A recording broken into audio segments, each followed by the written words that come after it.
ngastaraken wangsa luhur rating apa-apa kalahan kadandaraken dening King Abe Pranata Bulan ilustrasi Agil Wahyu editor Firmana siap di kameramen Dani Rahmawan ngarah acara Ibu Tutu Ibu dangetaken lan mriksa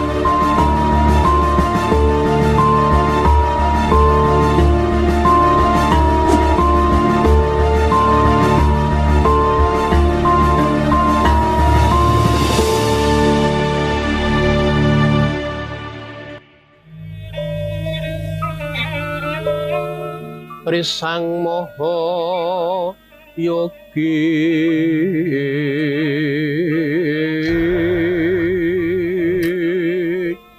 sawu sing samedi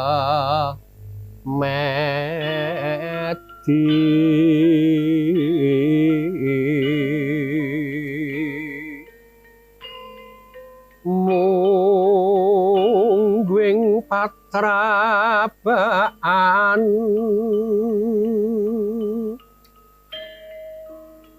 dangwani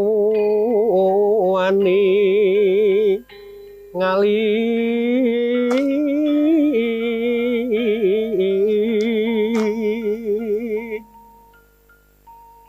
wijiling sasongko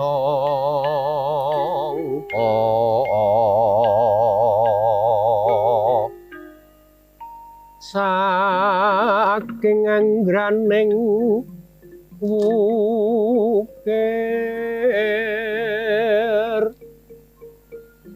aglaring karnan yasira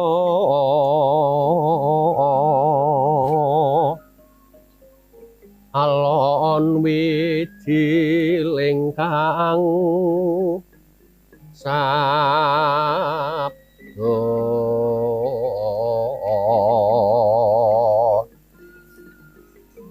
alon wijiling kang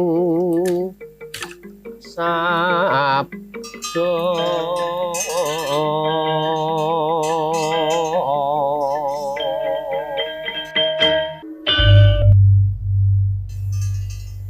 Om Awigenamastu Namasidham Karing Bakwana Langgeng Gusti sembahan kula Prabu Puntadewa Raden Werkudara Raden Sadewa lan kula nuwun sewu inggih namung mekaten menika kawontenanipun pertapan kula ing Sumawana inggih menika jarakan wonten guna inggih namung sakwontenipun papanipun Gusti. Iya Bapak. Ingsun uga wis ngaturake panuwun marang sira. Diningsun sak adi-adiku kok derekake malah kok ampir king pertapanmu ing Somawana kene. Resi Dumya nuwun inggih mekaten Gusti. Bapa Resi Dumya nuwun kados pundi?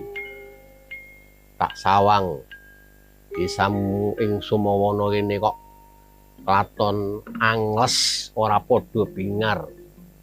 Para kawulane ora padha metu saka omah, ora ana kang padha nyambut gawe. Sajak tidem permanem iki ana apa? Inggih.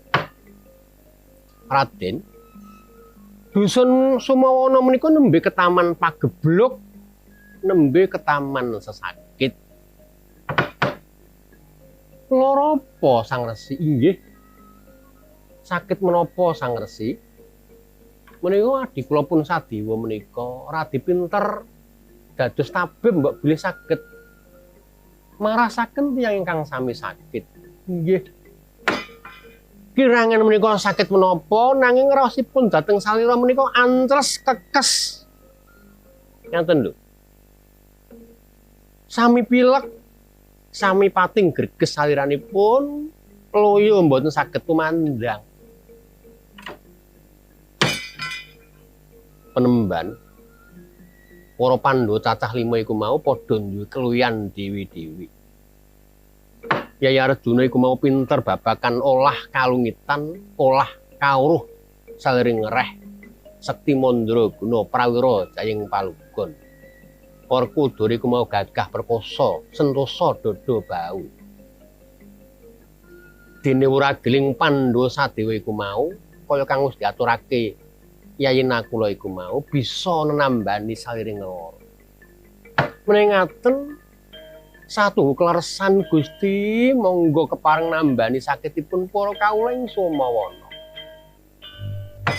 Ganggang irim irim arum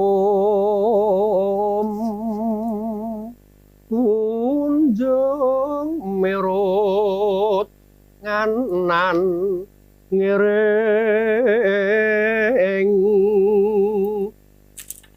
kelek nyangkronging sila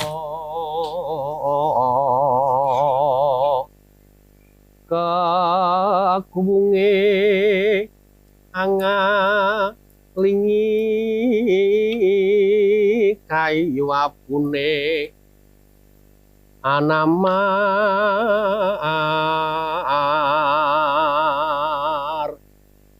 kayu apune anamar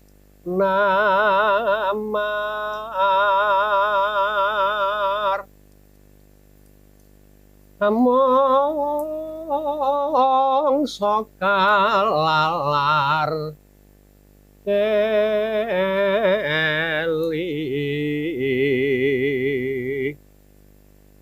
mongso kalalar keli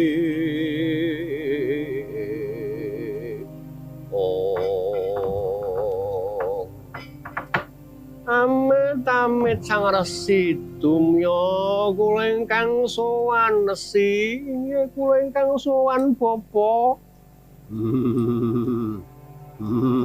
kula ingkang sowan bapa kula kademen iya mangkota Ki Mandasiya Ki Ruminta lan kowe si Jengglong Jaya iya kula ingkang sowan kula sakit Bapa, kula mboten saged sowaning patrabaan, badan kula pating greges matuk pilek. Menawi siang krasa sumuk menawi dalu kraos asrep. Penemban kula nyuwun usada. Ya Ki Mandasiya. Kawruh ana ing dina iki pertapan Sumawana iki kerawan priyagu. Pandhawa cacah 4. Loh, Pandhawa niku rak gangsal kok namung sekawan lah. Ingkang raya Raden Dananjaya utawa Arjuna iki lagi tindak, lah iki lagi dadi golek-golekan. Lah. Kebeneran mampir ing pertapan Sumawana. Iki kang ana ngarepku iki panjenengane Raden Sadewa. Kang pinter paring usada. Inggih Raden, monggo. Monggo niki badan kula lemes loyo. Nyuwun usada Raden, inggih. Dimas. Pinten ragatipun, pinten rubanipun, pinten bayaripun kula purun anggrawak kula menika saged sarah saking sakit kula mboten saged nyambut damel, Dik. Mbuh Raden, Dusun Sumawana kenging sakit menika para pinter dari menika sakit koroma menika.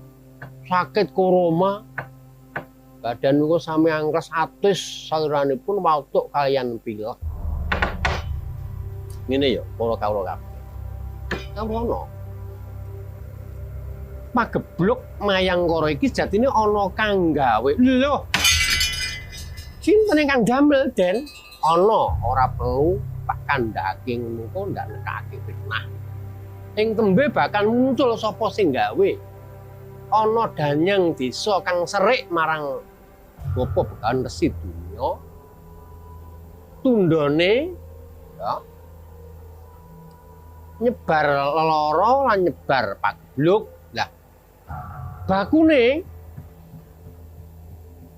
padha satata padha sedakep saluku duka patrapo semedi. Tak tambanane laramu para kawula kan samar pamoring sukma kinukmaya winahya ing asepi sinimpen senging kalbu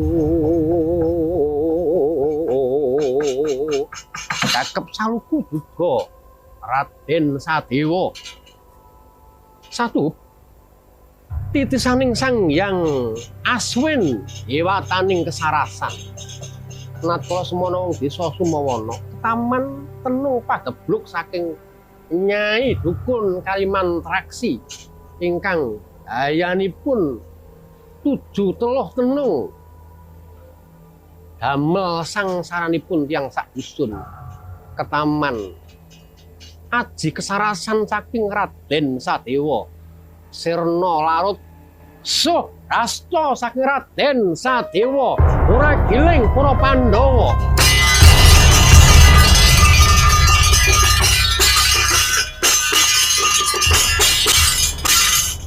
neng karang kadempel ledang Kyai Semarsa pranane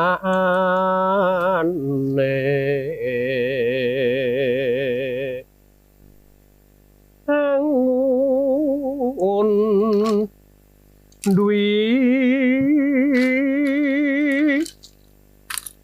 angun duwi woh ane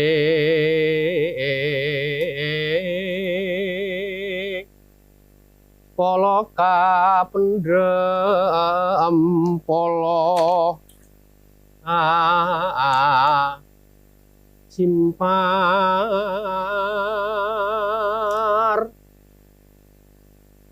mawe buka proka wulo mawe buka proka wulo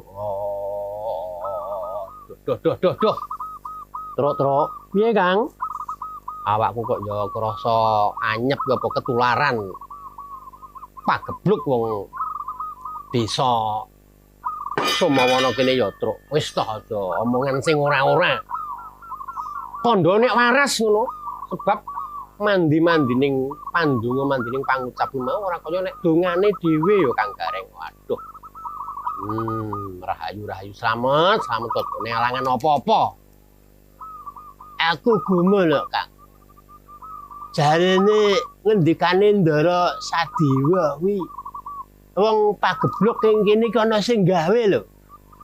Sing gawe sapa? Lho sawijining dukun sing nyebar teluh wisa mandi 7 teluh sing gawe lelara iku mau. Jenenge nyanyi sapa ngono lho aku kurang cetha engko nek omong ndak dadi fitnah. Kuwi yo eneng empere. Mane halo pengendikaning Nimpuna jenenge Thomas Aquino. Wah, yen ora kari saka Prancis Thomas Aquino. Sawijining peradaban manungsa iku mau diperang dadi 3. Siji diarani wong primitif, angka 2 wong klasik, angka 3 wong positif. Wong positif. Positif ladimu kae ya positif, Bos. Ora positif meteng iki dudu peradaban kok. Lha ya piye? Rungokne sik. Oleh omong petuk mau rungokne sik. Iki tahap primitif. Primitif ku ya kaya wong kene iki. Ya. Iki seneng percaya karo bukon Tuhan, seneng percaya karo klenik. Seneng nenung, seneng jengge santet. Sih masyarakat primitif. Kalau masyarakat klasik, masyarakat iku mau wis tepung karo tatananing praja, kabudayan kang luhur iku masyarakat klasik. Lah angka 3 masyarakat positif iku mau ora mung seneng gugon Tuhan, ora mung diklenik ning digagas nggunakake penalaran logikane iki dienggo, ngono lho. Upamane wong kene iki padha nyembah karo gunung, gunung disajeni, gunung di wenehi kurban. Menungso urip diuncalke ana ing kawah gunung nek mesake. Mongko gunung iki mau jane sing metu lahare ku saka peruting bumi ku jenenge magma. Ora kok Bathara Kala apa Bathara Lodra. Mulane logika menungso iki mau kudu dienggo. Lek ngelmu logika iki jenenge ngelmu matematika kae ya, Kang. Matematika kok matematika. Matematika iki pinter iki aku iki. Tenane iya. Wong matematika mbiyen iki bijiku wis 10 kok. Tenane lho reng tenan. Tak bedheki. Ya ana. Bedhekame nganti sepira kowe. Kowe wong cah ora mangan sekolahan. Sing kandha sapa? Aku wis tau mangan sekolahan entek 5. Ora mangan sekolahan. Tak bedheki. Roti 5 disuda loro kari pira Kang Galeng? Ayo cetok. 5 suda loro iki isih 3. 5 dijikuk loro ki mau kari 3. Ya ora? Ya ora ya jajek 5. Ngene wong edan. Peru 5 jikuk loro ki kari 3. Ora ijo utuh ajek 5. Sebabe roti kuwi mau mung dijupuk ora dipangan. Dadi ini jajek 5. Ngrabekan matematika ning pokrol jenenge. Petruk kae tak bedheki nek pancen pinter logika ya bedhekono. Seekor katak mampu melempati. Lambene malah kecer. Seekor katak mampu melompati sejauh 1 meter. Ada sungai lebarnya 5 meter. Berarti katak itu harus melompat berapa kali, Truk? Ayo aku cetok nek kudu melompat ping 5 to. Sak lompatan dhek semeter kok. Nek kaline iki mau 5 meter berarti rak yo ping 5. Aku wis salah. Itu logika macam apa? Ya ping 5 goblok ora mung cukup pisan lho. Lah sing 4 meter iku mau. Lah iku mau mlumpat pisan terus keli tekan seberang kono padha. Matematika. Kuwi kawruh apa-apa to, Bang. Ayo kawruh perbagongan kuwi ayo karo wong pokrol. Pandya bala pandom yuk gumulung mangusir ring hata Kurawa kambah piseso atite merot larut tapi layu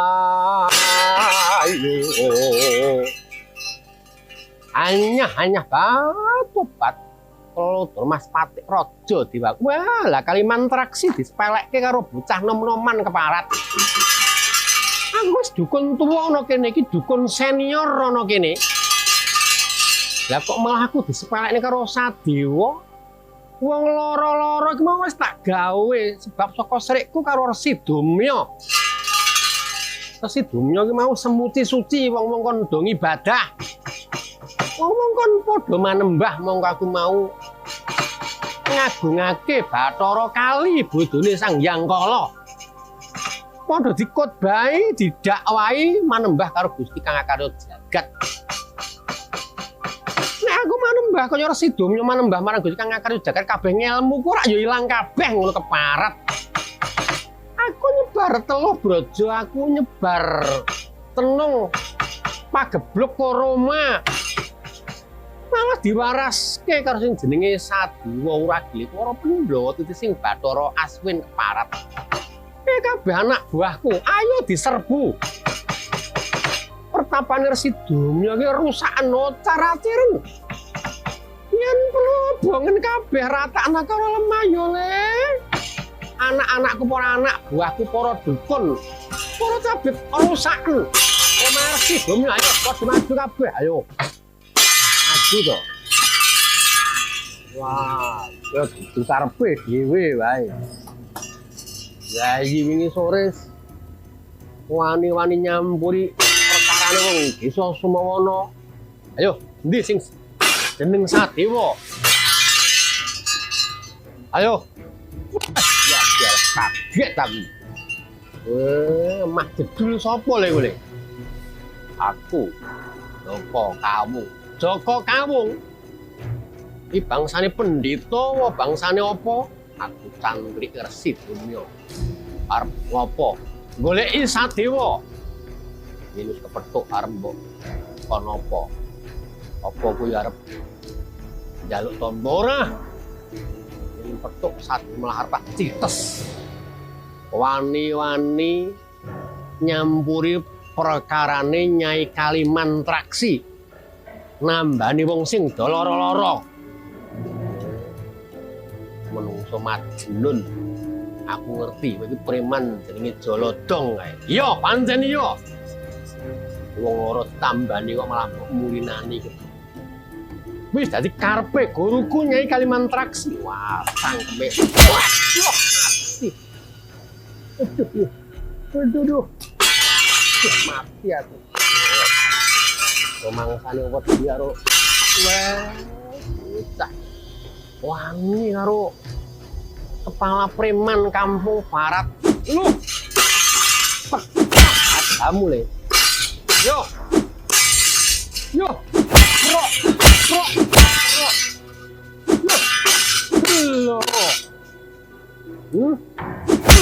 Ayo. Potjar kowe. Oh. Bocah wingi sore kok wani karo wong gerang wong kina. Gelut kok. Aduh, mati ya. Waduh, mati aku.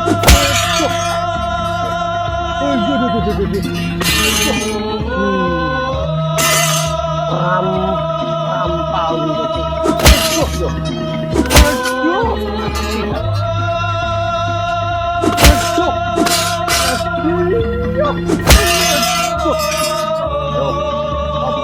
Mati. Del-delke. Tak rokok. Joko Kawung, murid Resi Dumya. Lah.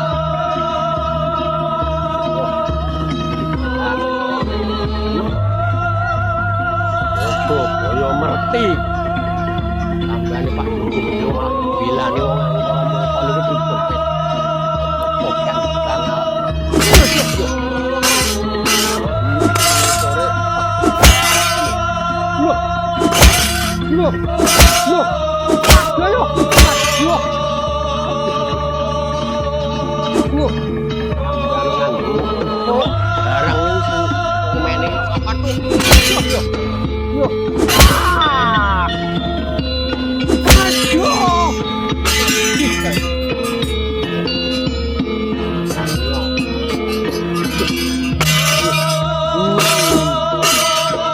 Wani karo aku tenan kita.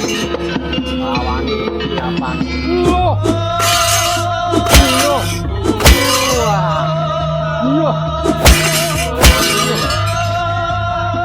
Waduh, aduh le.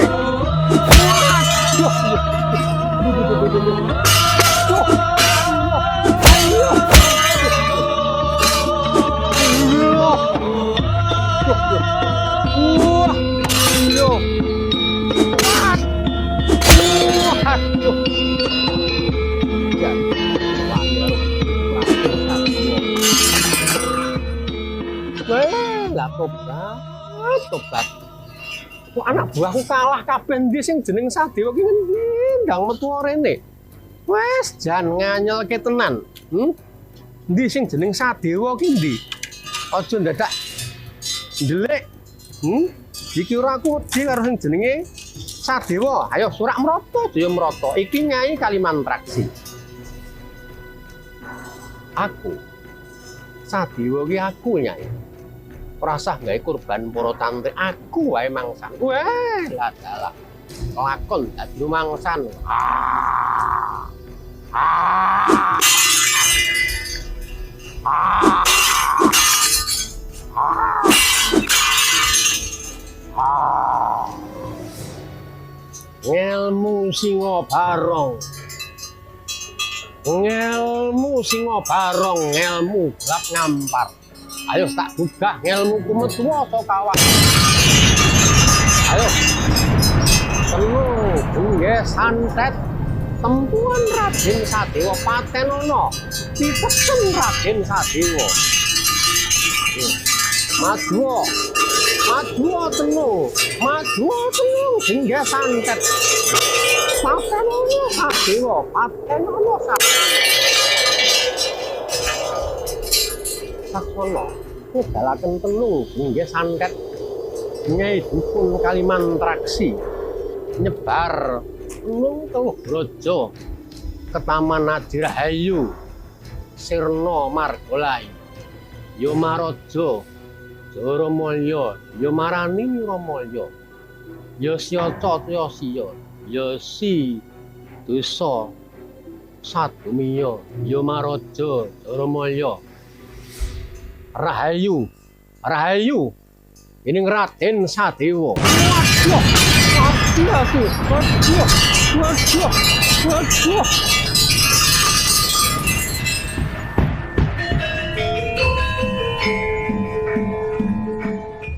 Para miyarsa, mekaten gantaring carita wayang digital.